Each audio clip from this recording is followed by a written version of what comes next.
Any man can handle adversity. If you truly want to test a man's character, give him power. And I feel that quote by, I believe, Abraham Lincoln adequately describes Dante in some way. Not completely, because there's not a quote out there that I think that could effectively encapsulate everything about this man that makes him such a not compelling, but definitely enticing. It makes he's someone that I always find myself wanting to come back to and see more of. And yeah, I just think he's an awesome character. He's cool, he's badass, he's a lot of different things. And I'm just kind of glad to do a video on him. But then again, this is most of these videos are me just fanboying over a bunch of stuff I happen to love, so yeah, it's something. The Son of Sparta, the Dark Knight Devil Hunter, the Strongest Demon Slayer, Tony Redgrave, Dante. Probably one of the most iconic video game characters I know of. Or at the very least, when people ask me, or whenever I try to imagine a badass video game character, Dante is always one that comes to mind. He is kind of like an embodiment of badassery. And, well, yeah, no, he's just that and the personality is what I like to think. Because I always found that attractive, but also I just find his life very interesting.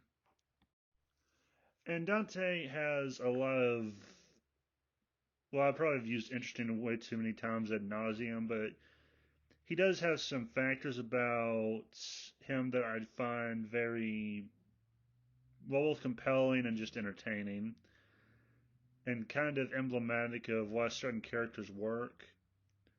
He's a survivor of a traumatic event, which I'll get into later. He's an inveterate wise ass, the victim of the sins of the father, an orphan, half demon, a supernatural bounty hunter and or mercenary, and just a battle-loving badass.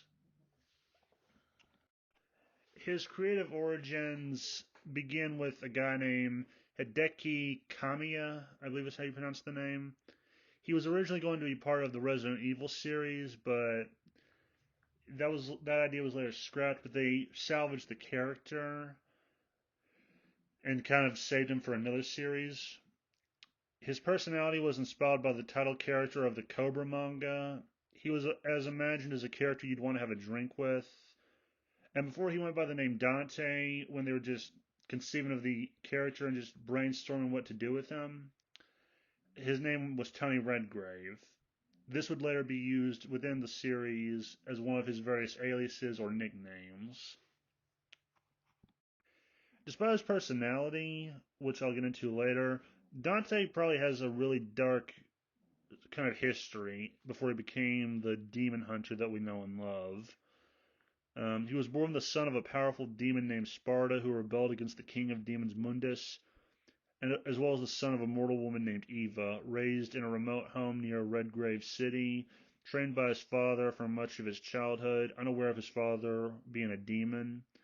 At some point before his 8th birthday, he and his twin brother Virgil were given two halves of the perfect amulet. Eventually, Sparta would die of unknown circumstances, leaving Eva to care for the boys alone.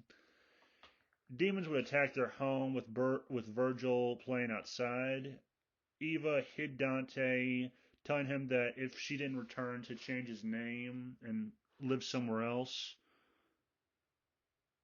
And then she left to go look for Virgil, but never returned. She died looking for him. Believing his brother dead, Dante took on the new name Anthony Tony Redgrave. Years later, Dante became a mercenary, frequenting an underground bar called Bobby's Cellar, which was frequented by a lot of mercenaries. I think that's where he eventually met Morrison, who became like a fixer. He would bring him jobs from time to time. He acquired two pistols from a woman named Nell Goldstein, who actually became something of a mother figure for him for a short time. Ultimately, Dante would resume using his birth name and began working as a supernatural bounty hunter and mercenary dedicated to finding the demons responsible for the attack on his home, the death of his mother, and supposed death of his brother. In time, he would find allies and set up a shop called Devil May Cry. He would also learn his brother didn't just die, didn't just survive, but he had become something that I think if the younger them had saw it, they would have been scared of who Virgil became. That, or they would have been intrigued.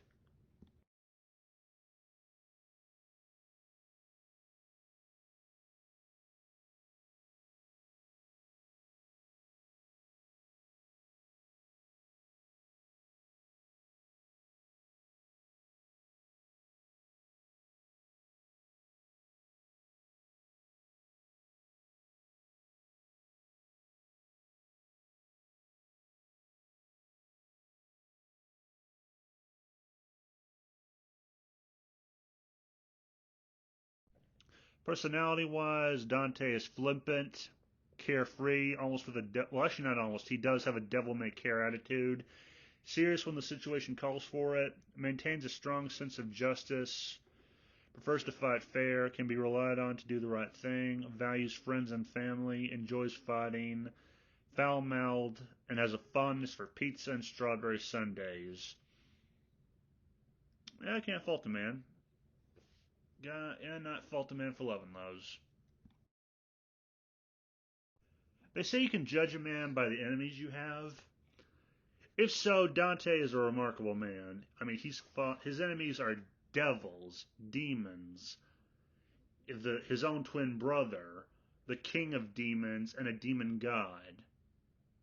Five of whom are being highlighted on here: Virgil, Nevin, Cerberus, the one with the wings I can never pronounce the name of, and Mundus. And he fights very powerful supernatural beings on almost, well, not a daily or a weekly, but it happens from time to time. It's a part of the job. And this guy fights these kinds of things and has only gotten stronger because of it. Over the course of his time as this supernatural mercenary, Dante would have a menagerie of relationships with various individuals, none of them romantic, but they were either allies or one rival or people he was bitter enemies with. His twin brother Virgil became his rival, although there was always this begrudging respect between them. Trish became his partner from time to time. Lay became like an ally as well as a friend. His nephew Nero would also become an ally. Nico, who helps Nero, would become an ally in Devil May Cry 5. Lucia became an ally and one of the only people who I think actually has romantic interest in him, I think. Um, I'll leave that for you to decide for yourself. And Mundus is definitely an enemy. He caused the death of Dante's mother, and yeah, he's a piece of shit. No wonder Sparta betrayed him. In equipment, Dante, well, he has a lot of weapons. He has a shitload of weapons. He has like various devil arms that he collects after defeating the various demons and devils over the years. But he usually uses three weapons specifically. His sword Rebellion, which was a memento from his father, and two pistols called Ebony and Ivory. He would later acquire a new sword to replace Rebellion called the Devil Sword Dante. And these weapons have suited him well over the years, except for the Devil Sword Dante. That one he gained in his last adventure, Devil May Cry 5. But mainly Rebellion and Ebony and Ivory have been in his main weapons, alongside any devil arms he's collected. And yeah, they're a good starter set. I would say Ebony and Ivory are my favorite to use, just because I love pistols and guns so much in games. The sword's good for getting up close and personal. He actually has this cool attack called the Sting, where he lunges at someone with the sword in this like jerk motion and just stabs into them. It's really good. In powers, he has superhuman strength, superhuman speed, superhuman agility, superhuman stamina, superhuman durability, accelerated healing. Seriously, this guy walks off gunshot wounds to the head and impalements like they're nothing. He just scoffs at them. He also has demonic power manipulation and telekinesis. Abilities: skilled hand-to-hand combatant, weapon proficiency, swordsmanship, marksmanship, keen intellect, and musical aptitude. Yeah, this guy's got a weird skill set. Well, the last one is anyway. But then again, that was mainly because the devil arm he had or acquired was a guitar, and it shot lightning, so it required him to know how. So yeah, there's that. Due to his demonic physiology, Dante can release his demonic power through his devil trigger. Imagine like a Super Saiyan, or Super Saiyan 2 and 3. That's what devil trigger is in a nutshell. This allows him to shift from his human guise to his demonic visage. Not being purely cosmetic, Dante's already superior physical capabilities are amplified significantly, and this form grants him the ability to fly. The appearance of this form varies throughout the games, and later on he gets a second Devil Trigger form. So if normal Devil Trigger is Super Saiyan, the second one is Super Saiyan 3 and skips 2.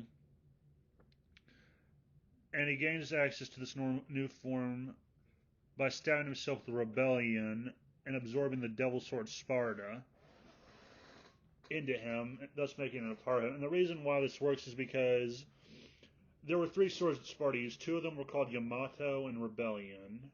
Well, you already know about Rebellion. And Yamato has the ability to separate things, like it can open up portals or separate a demon and a human half from a single form, creating two new people or two new beings. Rebellion is the opposite. It can fuse things or release things. Like when Dante in Devil May Cry 3, Dante was stabbed with it by his Virgil, his brother, and this caused him to really get access to his first Devil Trigger. This happened because he was stabbed with Rebellion. It unlocked his hidden potential. Stabbing himself with the broken half of Sparta that he was of Rebellion that he was able to hold. This allowed him to fuse Sparta with himself, absorbing its power, and I think Rebellion's also, thus making him even stronger, giving him this new Devil Trigger form, the Sin Devil Trigger, which is a good Devil Trigger to have because it's, well, for one, he can shoot projectiles from his wings. He can launch himself like a torpedo at someone. He can shoot comet blasts at it. Like, it looks like fire being shot at him. No, it's a comet of fire. It's a really good form to use, especially if you're in Bloody Palace. Like, I had to abuse that thing just to get through.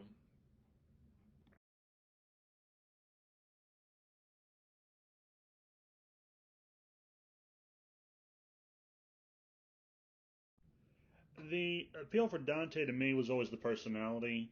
Um, this guy has irreverence for the demons he fights. He shows no fear, no respect, no well anything negative or positive towards them. They're just something for him to mock. A good example is when he fought Cerberus. He said, "Huh, never seen a talking mutt before. You know, and I think in a dog show you'd probably win first prize." And some of the demons aren't as put off by this. I remember Nevin, the lightning witch that turned into a guitar after he beat her. She was kind of flirting with him. She wasn't put off by this. Then again, he wasn't putting out much snark when he was talking to her. But yeah, there's that. He has other traits besides snark and sarcasm. He has also like there are like these good moments where you see his human side, like his genuine decency. He shows well some kind of respect towards demons who wish they were human. He also lets some half demons get away. That he did this in the anime a lot. He let this one demon or half demon or maybe just a demon who looked human. He let that guy go multiple times, and it ultimately came back to bite him in the ass during the last two episodes of the anime. He also shows sort of sadness. No, not sort of. He was sad at the loss of his twin brother, who he had to leave behind in the demon world because his brother didn't want to come back to the human world. He shows respect to Sparta's two disciples. Well, one of them anyway. Another appeal was always his transition between swordsmanship and gunplay, because I like swords and I like guns. This was like a match made in heaven for me. Something new I kind of realized while preparing this was, well, actually, no, was preparing this and seeing a video by Overly Sarcastic Production. They mentioned the trope of the sins of the father. Dante is a victim of that. Like, how often, like, there are times when we feel like we're being punished for something our parents do. Like, let's say your parents are going through a divorce and you're a kid. Sometimes they use you to get back at their former partner, just to spite them. They say and do things they would never normally do. Other times, maybe other adults would punish you for things your parents did or slights they had against your parents. I figure some people have probably been in situations like that. I mean, my dad was a cop. None of his actions ever came back to bite me in the ass, but some people thought I could get away with things just because he was a cop, which was untrue. But yeah, just because of who my father was, some people thought I had certain expectations. So I mean, that's not really compatible, but yeah, there's that. And the last thing would be the feeling of being an outsider or different, because being a half demon made life hard for Dante, especially being the son of Sparta. He was always, well, not always on the run, but he could never stay in one place for long. He also, at times when people learned the truth about what he was, they were not the nicest people to him. You saw this in the anime when he was contacted by someone who knew him as Tony Redgrave. I think his name was Ernest or something. He brought Dante back to the island, and Dante fought a demon, and the demon revealed that it had previously attacked the island because he was there. And this human kind of threatened Dante after it was done, said if he ever came back, he would kill Dante. Now, personally, if I was in Dante's position, I would have shot the guy in the shoulder. I would have felt a little affronted. I saved him, and he saved that miserable pile of filth called a human and an entire island full of people, and his thanks was to be insulted, belittled, to have derision, and to be threatened. I would have felt transgressed and violated, and would have been like, let's rock. Dante didn't. He left kind of sad. And the demon that he would always let off with a warning or just let go throughout the anime, he kind of makes snide comments to Dante about this, about how cruel humans can be, or something like that. It's been years since I saw that episode, but yeah, if you were ever felt different as a kid or growing up, you could relate to Dante on some level because of who his father was, because of his heritage. He probably was made to feel like a freak in some cases. Combine that with the fact that he didn't have a family for a long time after his mother died, it was probably hard for him. Just as it's hard for some people who are orphans who, like, they have no idea who they are, really, where they came from, what their heritage was, what really why they were abandoned. Like, they don't understand a lot of things about themselves. Dante probably felt those same feelings when after his mother and father and brother were gone. He knew nothing about his heritage. He didn't know he was half demon at first, or it's not made clear if he did or not. He didn't know these things, and it came back to haunt him for a couple of years and made life hard. I mean, I hate to bring up race, but you could also identify with Dante as if, like, some people like to claim that if you're a different race, you get picked on in school because of it. That could be true. I have no idea if it is. Actually, it's more than likely. Kids can be vicious when they're really young and pick on people for stupid reasons. So you could also identify with Dante on that, even if he's not the same skin color as you. Then again, I'm not a half demon with silvery white hair, or just white hairs, and yet I can identify with him. I felt like kind of like a freak when I was growing up, and that was all on me. I just felt different. I did not want anything to do with people. In some ways, Dante is like that. He's kind of antisocial in a certain respect. He and this is another thing that I didn't put on the bulletin, but he's a very cool character. He looks cool. He acts cool. He doesn't smoke. He does everything stylishly. And yeah, he's just a really awesome character to see. And another thing is, he's kind of like one of these characters that I want to see happy. I want to see him have moments where, and you do see kind of those moments in the games and in the anime where his life isn't really miserable and he's not angsty all the time. But yeah, that's the main thing about the appeal for me. For other fans of the series, let me know what your appeal of the character is for you. I would genuinely like to hear.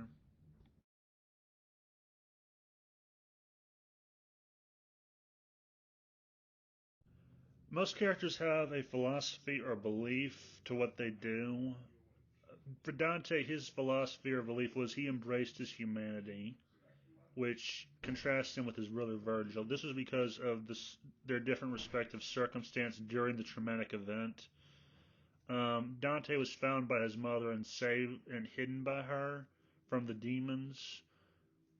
This, I guess, allowed him to see the benefits of humanity. He also had to live among humans, so he might have seen some positives and negatives of humanity. Another belief of his is power is a choice. This is kind of why I opened this whole video with the quote of, to judge a man's character, give him power.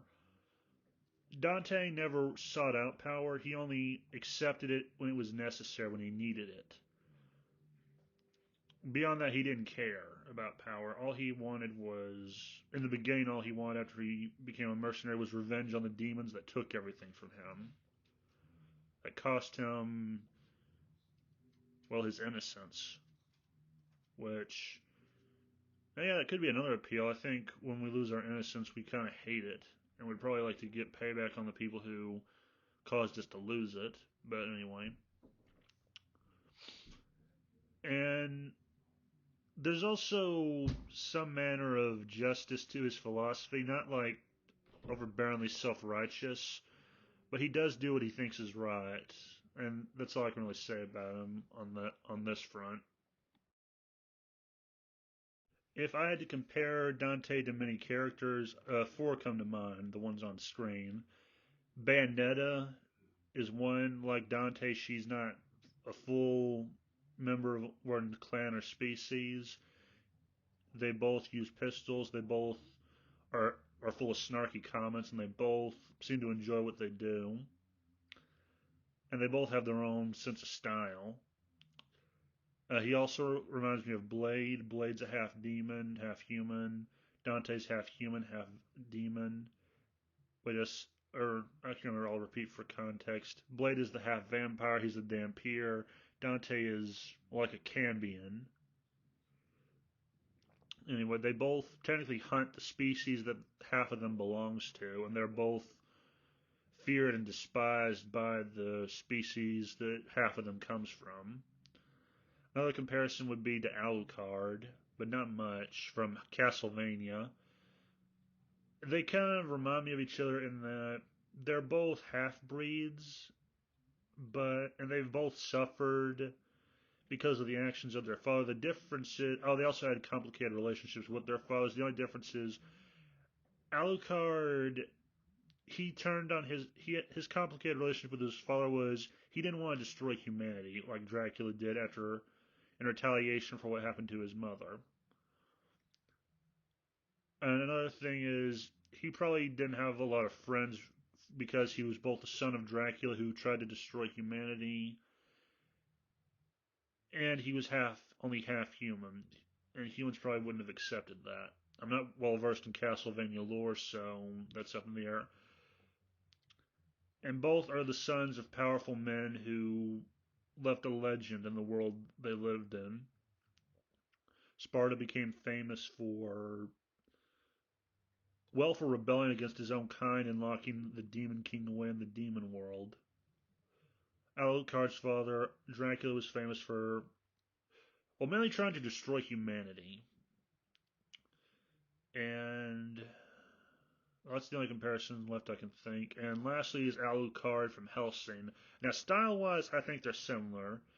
The only difference is Alucard has a hat, that necktie around his neck, and gloves. Dante's gloves are fingerless. He doesn't wear a hat, and a bunch of other stuff. They both use guns. They both technically hunt a species they belong to. The only difference is Alucard in Hellsing is mostly vampire, as far as I know. In fact, he's probably the only vampire on Earth. And Dante is only half demon, but they both are reasons to be feared. They both should be feared with extreme prejudice if you're a demon or a vampire, because they both have no real sympathy for them, especially if they are disgusted by what they see in some regard.